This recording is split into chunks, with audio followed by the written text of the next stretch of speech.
Welcome to the major regions of Egypt.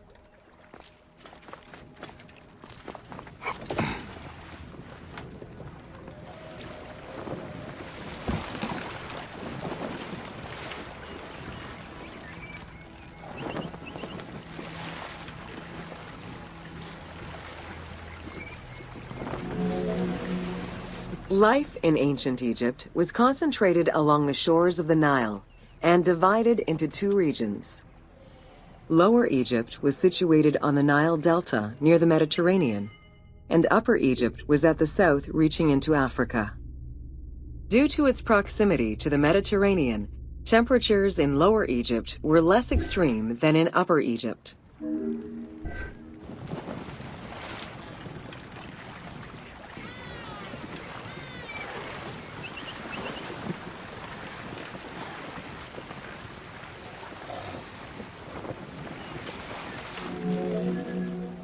Until 3100 BCE and the unification of Egypt, each region had its own pharaoh and crown. Lower Egypt's crown was red and marked with symbols of papyrus and bees. Upper Egypt's crown was white with symbols of lotus and sedge grass.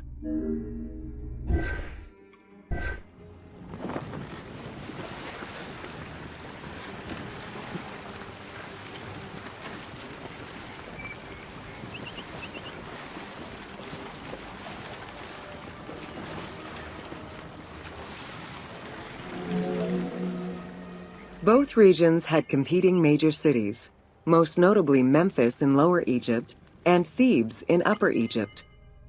There were different religious cults in both regions, each worshipping their own major gods.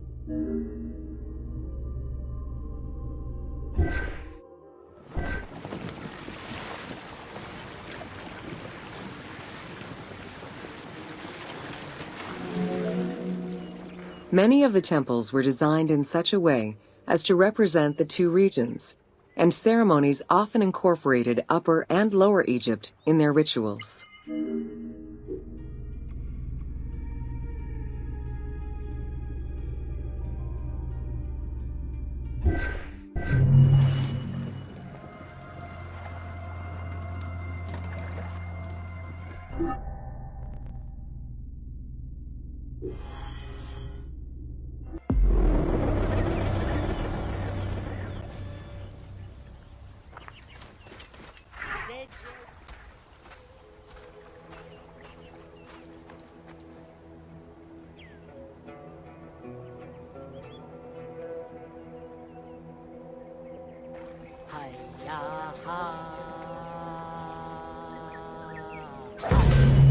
Welcome to Bringer of Life, the River Nile.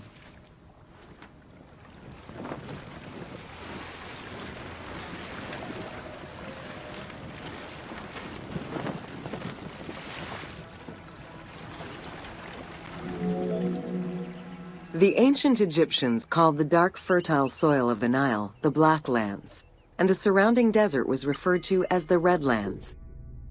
The dramatic difference of productive land opposed to barren desert had a deep influence on cultural ideology, mythology, and religion.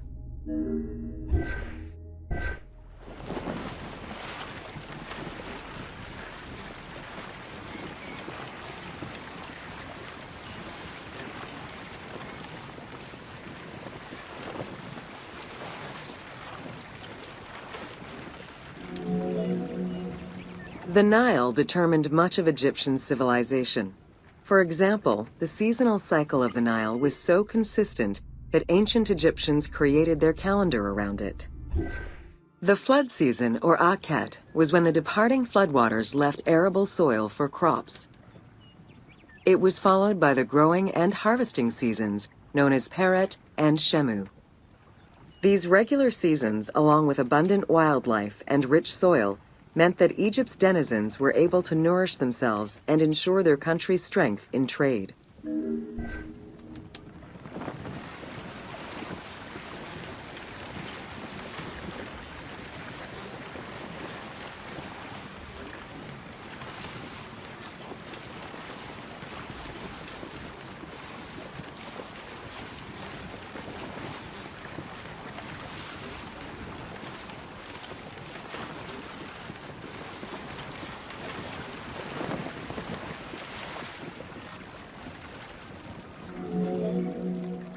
The River Nile, flowing from the south to the north, neatly traversed through both Upper and Lower Egypt. All of Egypt's major cities were built along this narrow ribbon of life.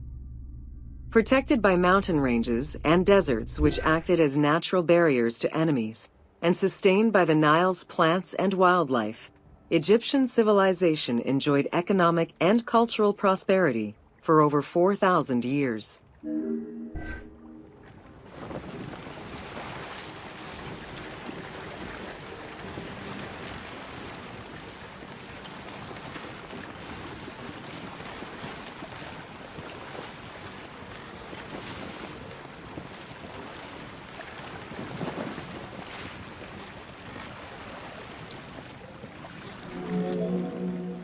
Both ancient Egyptians and ancient Greeks referred to the Nile as the river in their respective languages.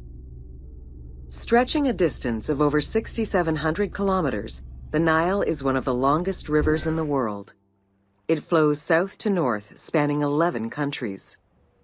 The River Nile originates in the region of the Great Subequatorial Lakes, including one of the largest in the world, Lake Victoria near Tanzania.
The river flows through African equatorial forests, swamps, volcanic lands, steppes, and deserts, splitting apart for a while and picking up various sediments from each region and carrying them all the way to Egypt. Its main artery, known as the White Nile, rejoins with the Blue Nile in Khartoum. This is where it weaves through rich deposits of silt and nutrients, carrying them along in its wake.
The Nile crosses 6 cataracts from the south to the north, creating natural obstacles between the various sections of the river. The cataracts are long zones of about 100 kilometers, where the bubbling and rapidly swirling waters advance tumultuously amid enormous heaps of rocks and benches of hard stone.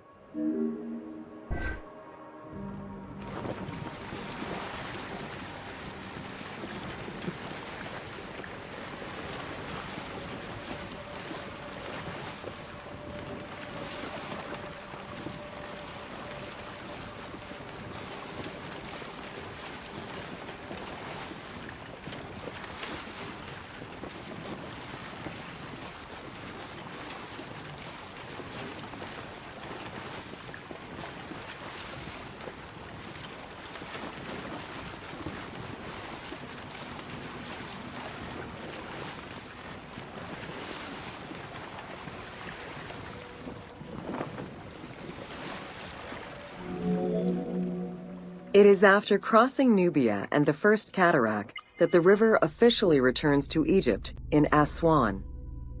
There are still 1,000 kilometers before it reaches Cairo and the Delta, bringing life to those living on its shores before it eventually empties into the Mediterranean Sea.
Ancient Egyptian irrigation and water use was centered around the Nile. However, they also had access to streams and rivers, as well as several large lakes. The Delta, situated at the north end of the Nile, also known as Lower Egypt, is a large irrigated area where the river splits into several tributaries.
The Delta had several major brackish coastal lakes, bodies of water separated from the sea by thin strips of land. A mix of deep to shallow waters, salt swamps, and sand plains, these lakes were refuge to a wealth of species, as well as water and land plants. The occasional bandit could also be found sheltering within the denser reeds, waiting for the unwary traveler.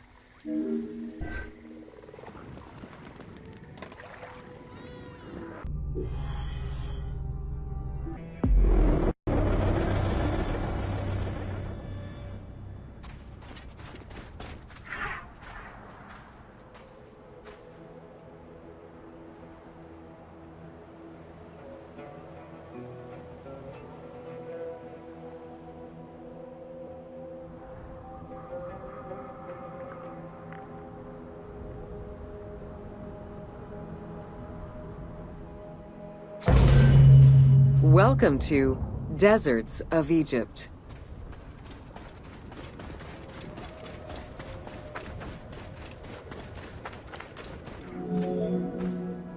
Reaching out on either side of the lush Nile are the harsh arid western desert and the mountainous eastern desert. They cover nearly 94% of Egypt. Each of these parent deserts have their own microclimate and contain several smaller deserts with a distinctive fauna and flora. Whale fossils were discovered within the depths of the Sahara. Known as the Valley of the Whales, this location is evidence of the seas which once covered the area.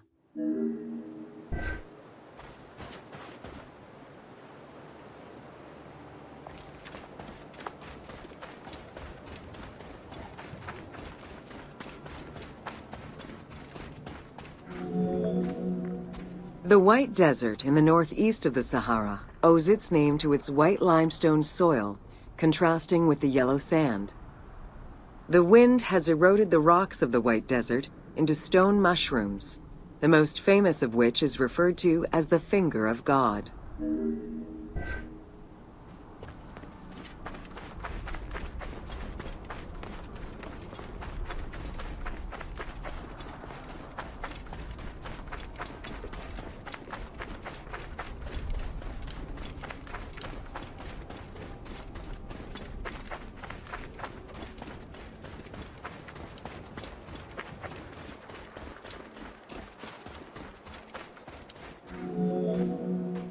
The Great Sand Sea is a large unbroken desert that reaches out through western Egypt and eastern Libya. It is home to a unique geological formation known as Libyan silica glass. The pale yellowish-green material ranges from pebble-sized fragments to glass rocks the size of rough boulders.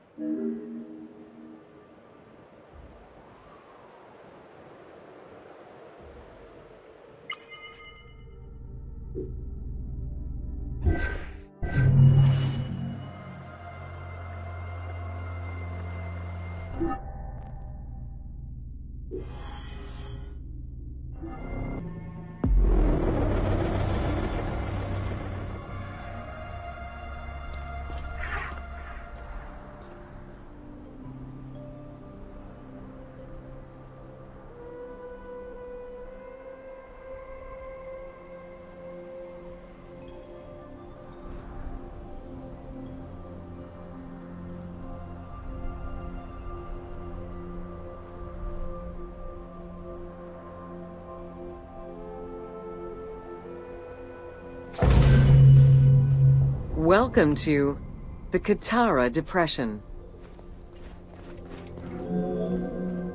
The Qattara Depression is located in the northwest part of Egypt. Reaching 18,000 square kilometers, the basin is 133 meters below sea level and covered with salt. It is the second lowest point in Africa, after the Afar Depression.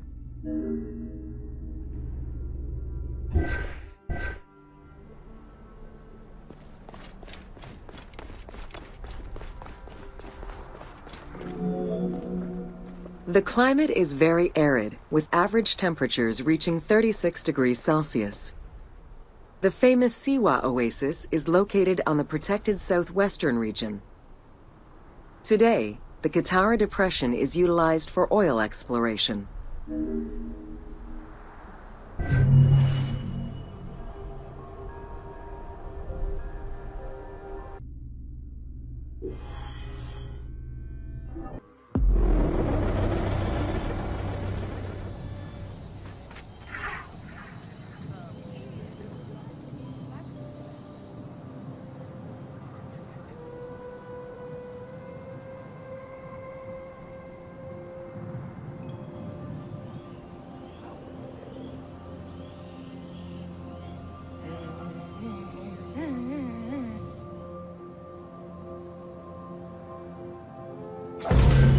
Welcome to Siwa.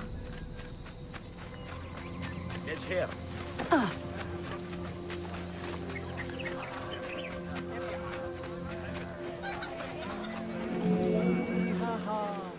The Siwa oasis is in the western desert of Egypt. Geographically, the Siwa oasis is located in a depression 20 meters below sea level. Its natural springs and warm climate aided in the bountiful production of date trees. Though clearly influenced to some degree by Egyptian and African culture, the area's isolation resulted in a unique society and language. While they worshipped the same deities, Siwan temple architecture differed from traditional Egyptian temples.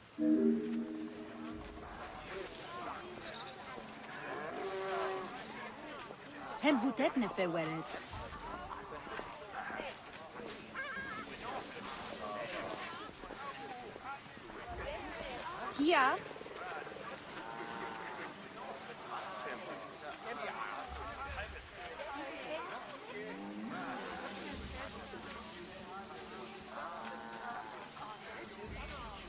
سجلوا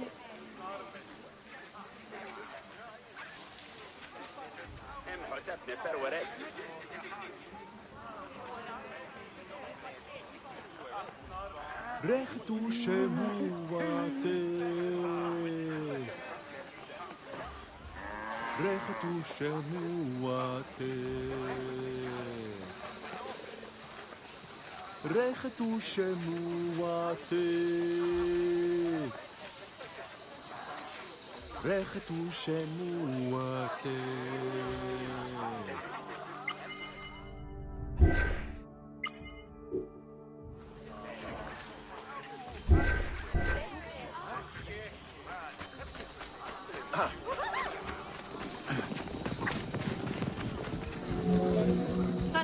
Old Kingdom Egyptians referred to the oasis as cauldron, due to its unique geographical structure.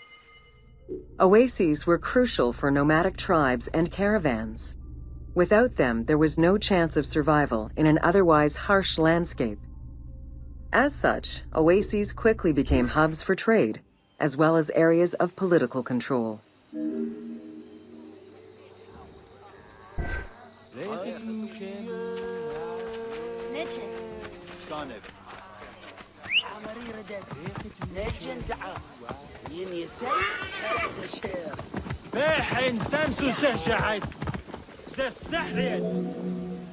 Because of the dry climate, there is very little rainfall to sustain the oases. Instead, underground rivers flood the natural basins. Since many oases have a north-south orientation parallel to the Nile, some geologists suggest they were once tributaries of the mighty river. There is evidence that ancient Egyptians attempted to create some oases.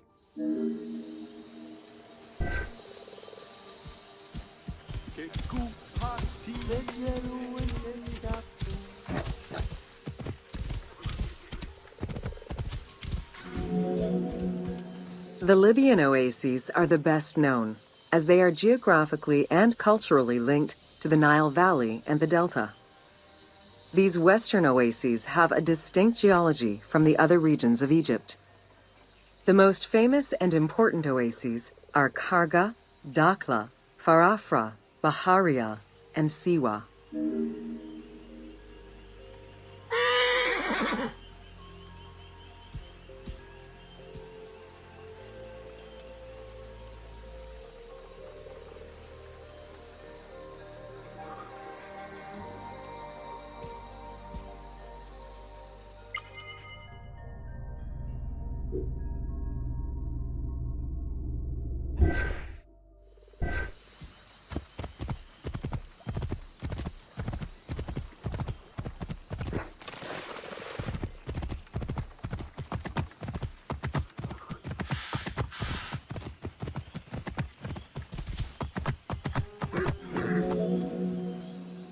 The Spring of the Sun is one of many thermal sources in Siwa, with the particularity that Cleopatra would have bathed in this one, giving it its name. The presence of the source beneath was attested already by Herodotus during the 5th century BCE, when the oasis was called Amuneion by the Greeks of Cyrene.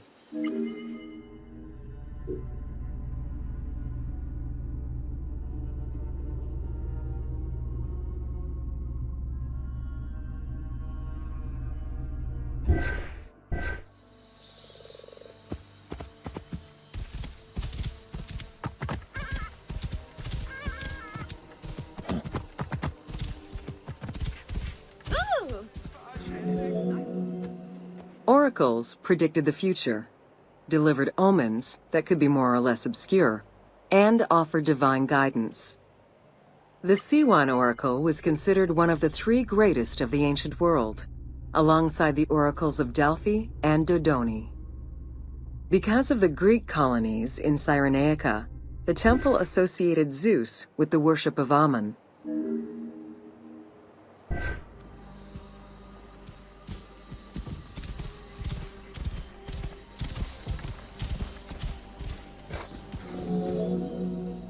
It is no wonder that Alexander the Great made the perilous journey to Siwa in order to consult the oracle, emulating the actions of mythical heroes such as Hercules and Perseus.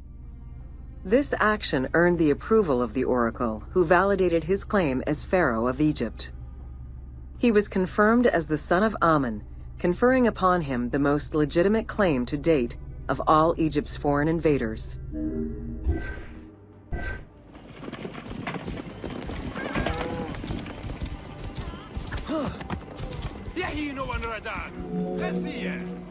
The powerful and the rich would send gifts or travel great distances in order to ensure their good fortune by gaining the blessing of the Oracle of Siwa. Every successful blessing only increased the soothsayer's prestige. Runner Eubotus, a famous citizen of Cyrene, consulted the oracle in order to know if he would win the 93rd Olympic Games race in 408 BCE. He did, enhancing the standing of the Siwan oracle in the process.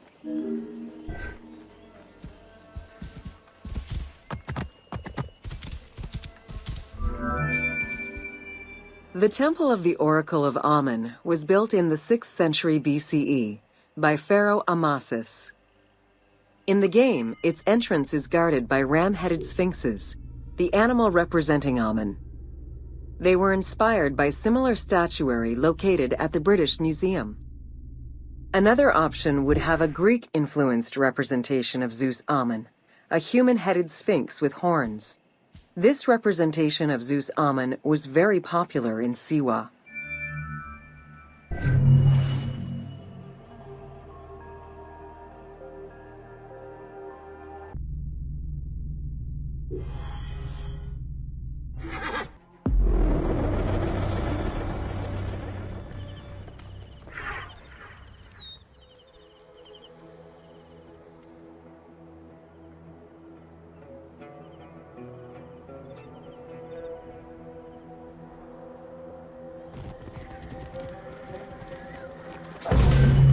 Welcome to the Fayum.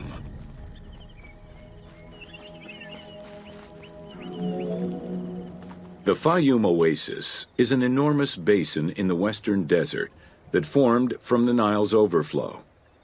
As such, it is not considered a true oasis, though it gives its name to the region, which covers Lake Moeris. The oasis harbors some of the oldest archaeological artifacts of the region, indicating that the area has been inhabited by hunters and gatherers since the Neolithic period.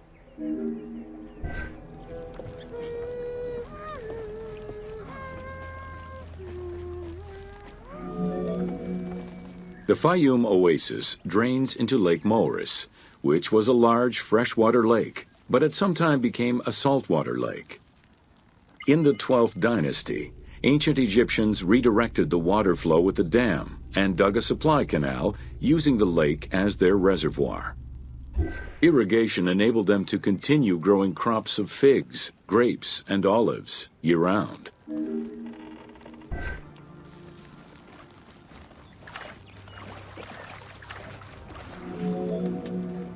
Reed boats, feluccas, triremes, and kerkeros were the most commonly found craft within the landlocked waters of Egypt.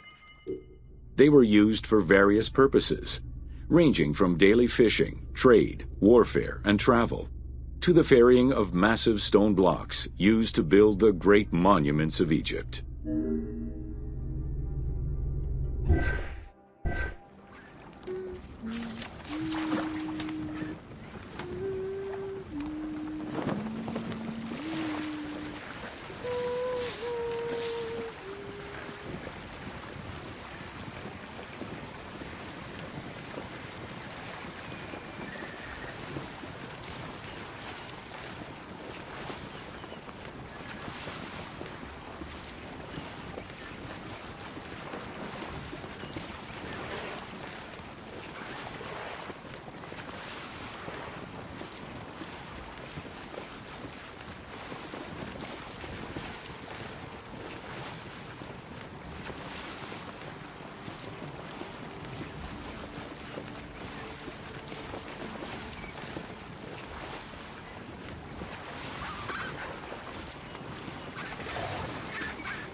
The most impressive pyramids of ancient Egypt date from the Old Kingdom and can be found on the sites of Giza, Saqqara, and Dashur.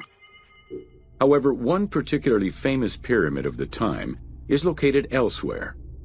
During the Middle Kingdom, some pharaohs chose the Fayum as their final resting place. One such ruler was Amenemhat III. His pyramid left a mark on the imagination of antique chroniclers. They refer to it as the Labyrinth, mostly due to the vast mortuary temple complex at the foot of the pyramid.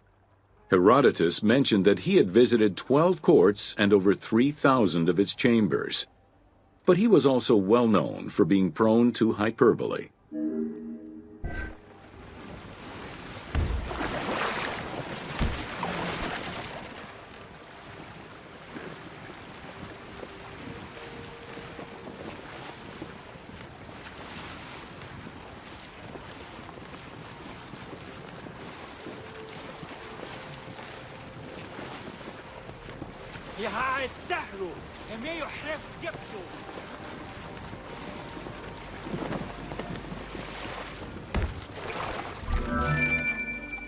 Amenemhat's pyramid was built with a brick core and covered with stone slabs, designed to be impenetrable.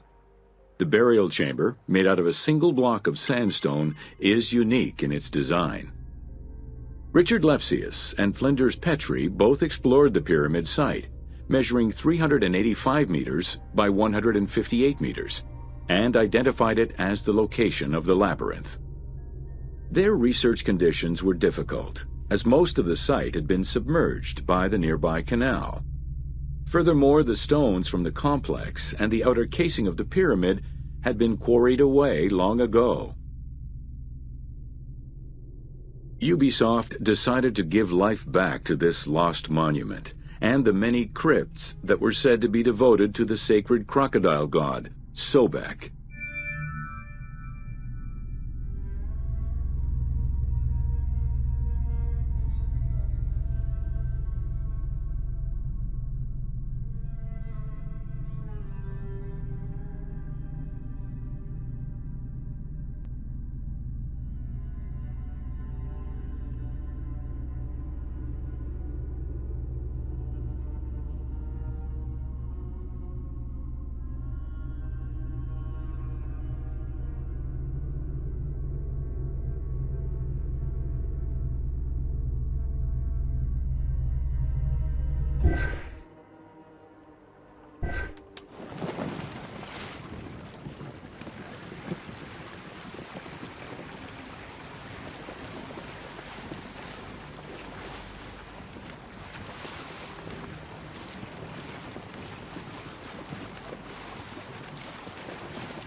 Founded during the 5th dynasty, the site was popular during the 12th dynasty under the name of Shedet.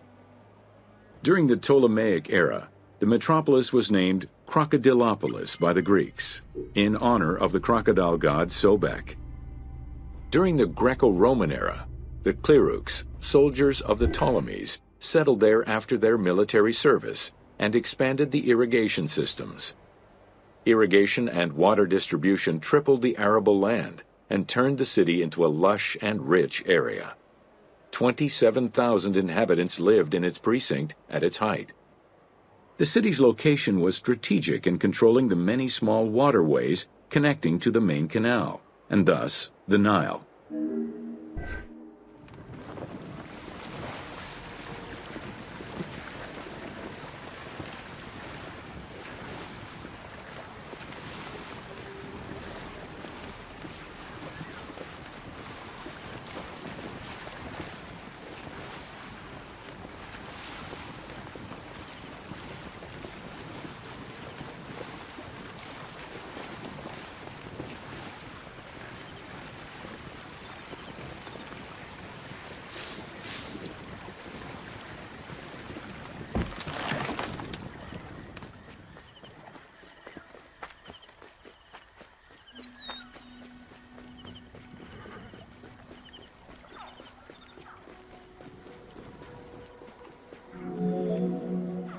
The region's main cult was that of Sobek of Shedet, a divinity associated with water and fertility, both very important to an area that depended on irrigation.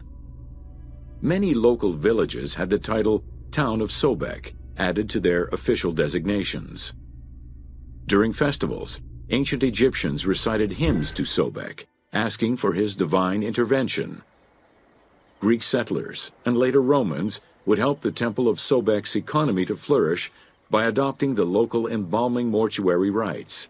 Their sarcophagi were beautifully painted and adorned with amazingly realistic portraits.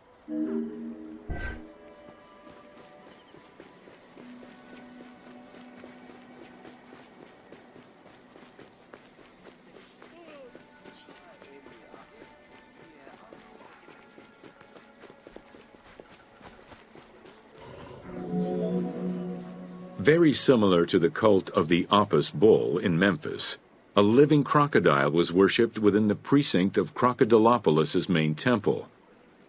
Known as Sobek to the Egyptians and Sukkos to the Greeks, it was reported by Strabo that priests fed it with meat, wine, and honeyed milk. They covered its body with jewels and gold.